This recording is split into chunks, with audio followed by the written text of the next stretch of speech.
Se você está iniciando na programação agora, está um pouquinho perdido, não sabe muito bem o que fazer, bem-vindo ao vídeo que você precisava assistir. Se você não me conhece ainda, muito prazer, meu nome é Pedro, sou desenvolvedor de software aqui nos Estados Unidos e a proposta desse vídeo aqui é esclarecer as dúvidas principais que eu recebo sobre a área de programação em si. Eu acabei dividindo esse vídeo em 3 partes, vão ser conselhos práticos, conselhos pessoais e conselhos que ninguém quer ouvir porque tem muita gente com uma falsa impressão da área de programação querendo entrar na área achando que as coisas são mais fáceis do que são. Então a gente vai falar sobre isso no final desse vídeo, fechou? Então simbora direto para esse vídeo. Se você não está inscrito, se inscreve aí, deixa um likezão, ajuda a gente e simbora. Esse vídeo vai ficar um pouquinho longo, mas eu prometo para vocês que tá muito completo e vai ter minha opinião bem honesta aqui, então eu espero que dê uma direção para vocês. Começando pelos conselhos práticos, eu vou estar dizendo para vocês se você deveria fazer uma faculdade, um curso ou aprender as coisas pelo YouTube. É o seguinte, se você tem tempo, você tem o dinheiro e você tem, a disposição de ir para uma faculdade, faça uma faculdade, porque na faculdade você vai ter o seu professor ou professora, ou o que seja, que vai estar ali para ajudar o tempo inteiro, você vai aprender teoria, você vai ter pessoas em volta de você que estão aprendendo o mesmo que você, que vão te motivar, aquilo ali é motivador, especialmente se for uma faculdade presencial. Isso daí junta o útil ao agradável e você vai estar indo lá todo dia estudar e vai ter pessoas em volta de você estudando a mesma coisa. Se não for possível, faça um curso, mas compre um curso com boa reputação, que tenha um bom instrutor e que tenha boas reviews. Se isso for o caso, eu acho que você consegue aprender também. É só um pouquinho mais difícil porque você vai ter que estar ali todo dia estudando, sem ter pessoas em volta de você estudando também. Então isso pode ser um pouquinho menos motivador, mas se você tem essa determinação, você tem esse foco, eu acho que também é bem plausível você comprar um curso. E por último, o YouTube. Você deveria aprender pelo YouTube? Eu prometo que muita coisa que você vai aprender na programação vai ser pelo YouTube, mas fazer alguma coisa no YouTube do zero, assim, sem ter nenhuma informação sobre a área de programação, eu acho um pouquinho mais complicado. Se você já está na área de programação, ok, dá para ir no YouTube e aprender coisas facilmente. Mas se você não tem nenhuma direção, é mais difícil. A segunda pergunta que eu mais recebo é: qual linguagem de programação que eu devo estudar? Muita gente também me pergunta meu stack, como se isso importasse alguma coisa. Não importa, porque a melhor linguagem de programação, e só tem uma, eu vou falar para vocês agora o que é. Mas antes de qualquer coisa, por que você quer entrar na área de programação em si?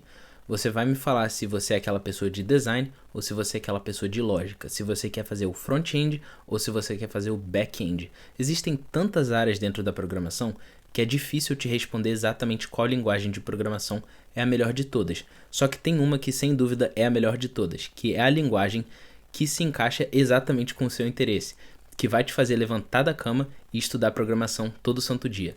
Essa é a melhor linguagem de programação, porque ela sim vai te ajudar a entrar na área de TI, na área de tecnologia. Terceira coisa, qual que é a melhor forma de eu estudar e me organizar no geral?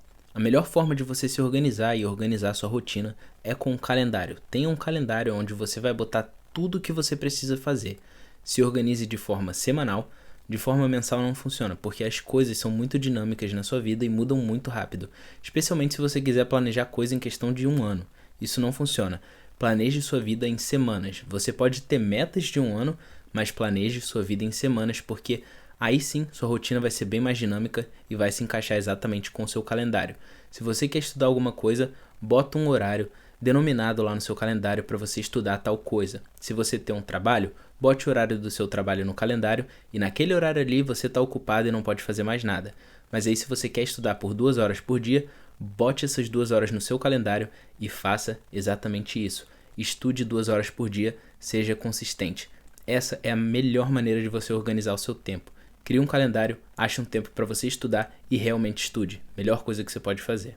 Mas e qual que é a melhor forma de eu praticar? A melhor forma de você praticar no começo seria seguindo tutoriais no YouTube. Bota o tutorial de um lado da tela, bota a sua IDE, o lugar onde você escreve o seu código, no outro lado da tela e acompanhe o tutorial. Escreva as coisas, execute seu código, veja o que está printando no console e entenda o porquê que tudo está acontecendo. Esse vai ser o melhor jeito de você praticar no início.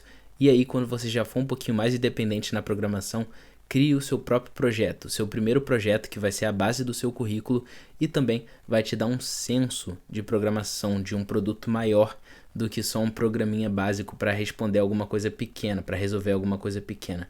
Crie um projeto seu, ache um problema, encontre a solução e execute essa solução com um programa, que aí sim você vai entender a beleza da área de engenharia de software. E aí já vou até entrar na última pergunta, que é o quê? Qual projeto que eu deveria fazer para conseguir um trabalho? Ou igual a galera me pergunta, qual projeto que eu tenho que ter para conseguir um trabalho aí nos Estados Unidos? Cara, um projeto não vai definir nada na sua carreira, certo?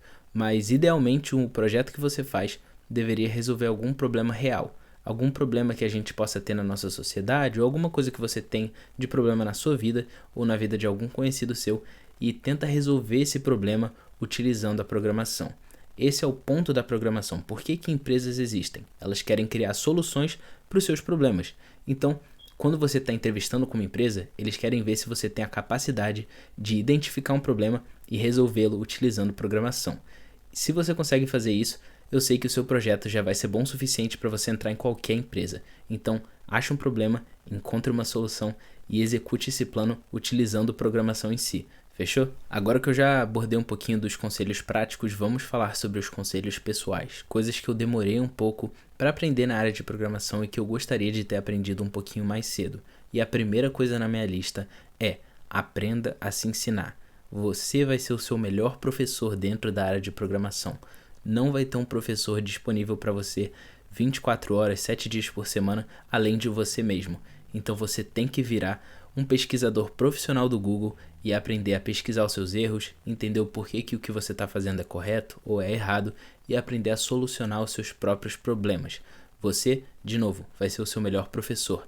Aprenda a se ensinar, porque a maior parte das coisas que você vai aprender dentro da área de programação não vai ser na sala de aula, e sim praticando no seu computador fora da aula, quando você estiver aprendendo. O meu segundo conselho para você vai ser o seguinte: visualize a área de programação como uma academia. Sabe quando você entra na academia e você vê um cara grandão, fortão, levantando um peso sinistro e você fala assim, pô, esse cara é brabo, eu quero ser como ele, né? Quando você chega na academia no seu primeiro dia, você fala, pô, quero levantar peso pra caramba um dia, ou tipo, quero ficar definido. Você tem que entender que aquela pessoa não nasceu daquele jeito, não nasceu daquele tamanho, não nasceu forte daquele jeito, e sim, ela teve que fazer a melhor escolha todo dia, que era o quê? Ir pra academia e se esforçar, se alimentar direito, para chegar onde ela chegou naquele dia ali. Às vezes a gente só vê o resultado e não vê a luta das pessoas. Então você tem que entender que na programação vai ser igual. Todo santo dia você vai ter que estudar e aprender e escolher que é aquilo que você quer fazer. Você tem que fazer a escolha certa, porque aí todo santo dia esse esforço acumulado vai te tornar a pessoa que você almeja ser daqui a alguns anos. Agora vamos falar um pouquinho sobre currículo. Você precisa ter um currículo sólido, e isso eu demorei muito para entender. A primeira coisa é o seguinte: o seu currículo vai sempre passar na mão da inteligência artificial antes de chegar em qualquer empresa. Você aplica e a inteligência artificial é a primeira a ler o seu currículo para ver se você é qualificado ou não. E a maneira no qual a máquina, a inteligência artificial lê, é sempre da esquerda para a direita. Então se seu currículo tem alguma coluna na esquerda ou na direita, isso não é bom para a inteligência artificial. É tipo assim, mantenha o seu resumê, o seu currículo, bem simples, que é o quê? Da esquerda para a direita, de cima para baixo, para a máquina conseguir ler direito. E sempre utilize o formato XYZ para todas as suas experiências. O que é esse formato XYZ? É o quê? Eu utilizei tecnologia X para resolver o problema Y, que resultou em Z. E aí você tem que quantificar os resultados do que você fez, das suas experiências. Então você vai falar a tecnologia que você usou e sempre botar o resultado da coisa em um número. Você precisa quantificar o que você fez. Isso é a parte mais importante do seu currículo. Então tenha um currículo sólido na hora que você estiver aplicando para empresas de tecnologia. Só que aí tem um ponto interessante, porque existe uma maneira de você burlar essa inteligência artificial, que é o quê? É um hack para a sua vida, cara. É o seu network. A sua rede de conexões vai te levar longe. Você precisa se conectar com pessoas, porque pessoas conhecem pessoas. Então, às vezes, alguém que você conhece uma pessoa dentro de uma empresa que está numa posição para te avaliar, e aí o seu currículo chegaria na mão daquela pessoa com muito mais facilidade. Na verdade, o seu network é como se fosse uma porta dos fundos, porque você pode entrar ou ter acesso a uma companhia de uma maneira muito mais rápida e às vezes você ser avaliado muito antes de pessoas muito mais qualificadas que você que estão aplicando pelo website. Então, seu network vai ser tipo uma porta dos fundos, que vai te ajudar a entrar em companhias mesmo sem estar aplicando no website. Você consegue diretamente alcançar as pessoas que estão lá dentro. E por último, para reforçar aqui, eu quero que você entenda que dentro do seu currículo, as duas coisas mais importantes são os seus projetos pessoais e as suas experiências. Se você já trabalha, as experiências sempre vêm primeiro e, igual falei, utilizando o formato XYZ. E depois vem os seus projetos, tanto pessoais quanto os da escola, o que seja. E nesses projetos, igual eu já falei para vocês, eles precisam ser projetos que resolvam alguma coisa da vida real. Você precisa prover uma solução com o seu programa, porque é exatamente isso que empresas precisam. Pessoas que consigam solucionar problemas, encontrar e solucionar problemas. Você precisa ser proativo e encontrar alguma coisa que você possa resolver com um programa. Dessa maneira, você vai chamar muita atenção de recrutadores, até mesmo aqui fora. Para a galera que quer vir aqui para fora, você precisa mostrar que você sabe resolver problemas, solucionar problemas. Agora que eu já dei um pouquinho dos meus conselhos pessoais, vamos falar sobre coisas que ninguém quer ouvir, conselhos que ninguém quer ouvir. E eu já vou começar com um aqui bem quente, que é o seguinte: se você não consegue resolver problemas, resolver erros do seu programa e você precisa se referir à inteligência artificial toda santa vez, infelizmente os seus dias na programação estão contados. Eu te prometo que a inteligência artificial vai tomar o seu lugar, se você não consegue fazer coisas sozinho. Um programador é uma pessoa que está sempre em busca de solução. Então, se você não consegue encontrar a solução de maneira independente, infelizmente, a inteligência artificial vai tomar o seu lugar. E tipo assim, cara, não me entenda errado, você pode utilizar o ChatGPT, você pode utilizar a inteligência artificial, porque muitas vezes eles vão facilitar o seu trabalho, mas você não pode criar uma dependência na inteligência artificial para resolver as coisas que você não consegue resolver. A inteligência artificial pode acelerar o seu processo de criação, de desenvolvimento, mas você não pode utilizar aquilo como um sistema de segurança para estar sempre te ajudando, para estar te protegendo quando você não consegue resolver algum problema no seu trabalho. Por exemplo, se sua empresa não te permite utilizar o ChatGPT, ou se você utiliza uma tecnologia que o ChatGPT não conhece. E aí, como é que fica? Porque lá no trabalho que a gente usa, o ChatGPT não conhece e o ChatGPT também não é permitido. E se eu criasse uma dependência no ChatGPT, eu ia ter trabalho ou não? Provavelmente não. Meu próximo conselho para você é o seguinte: as coisas levam muito tempo.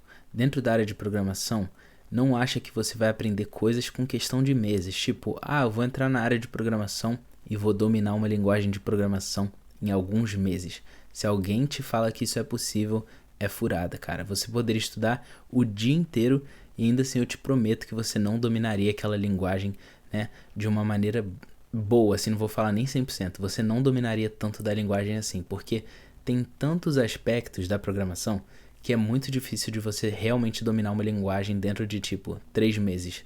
Muito menos um mês. Tem gente que inventa aí curso de um mês, de, 20 dias. E isso daí é furada, cara. Você realmente não vai aprender programação. Você pode aprender algumas coisas, conseguir um estágio, uma primeira oportunidade, e aí lá dentro você vai realmente perceber que você não sabe nada. Quanto mais você se aproxima de pessoas que sabem mais que você percebe que você não sabe nada, e aí você vai entender que a área de programação é muito mais complexa do que você imaginava no começo. Eu tinha uma falsa impressão que programação era realmente fácil de aprender, e conforme o passar dos anos, eu fui percebendo que a área de programação, primeiro, é muito maior do que eu imaginava, e segundo, eu não sabia nada. Eu tinha que praticar muito ainda para ficar ruim no que eu estava fazendo. É impressionante, cara. Você ainda nem sabe o que você não sabe, e a cada dia que passa, você mais percebe que existem mais coisas que você não sabe. Não sei se isso ficou confuso, mas é exatamente esse sentimento que eu tive no começo, quando eu estava entrando na programação. E a próxima coisa é o seguinte: a galera subestima o quão estressante a área de programação realmente é. A galera pensa que é uma rotina super calma, você trabalha de home office todo dia, tranquilão, acorda a hora que você quiser, faz o seu café, trabalha horário flexível e ganha muito dinheiro. Bom, assim, você pode talvez fazer bastante dinheiro, mas a questão é que não é tão simples assim quanto parece. A área é muito estressante, cara. Especialmente quando você trabalha para uma empresa que tem uma péssima estrutura. E tipo assim, o dev fica sobrecarregado e tem que fazer muito mais do que é realmente esperado de um desenvolvedor de software. E aí acaba que a culpa sempre cai no desenvolvedor. Então você fica muito mais estressado do que você deveria, porque a sua empresa tem um gerenciamento péssimo e aí as coisas acabam caindo para cima de você. Cai sempre pro lado do desenvolvedor, que é a pessoa que está colocando a mão na massa, mas às vezes está tendo que fazer muito mais do que um desenvolvedor teria que fazer, entendeu? Então, muitas vezes a culpa cai no desenvolvedor, ou você tem que trabalhar horas extras para conseguir terminar alguma coisa antes de um deploy. Tipo assim, é bem estressante, tá ligado? Tem dias que é mais calmo, mas tem dias que são muito estressantes.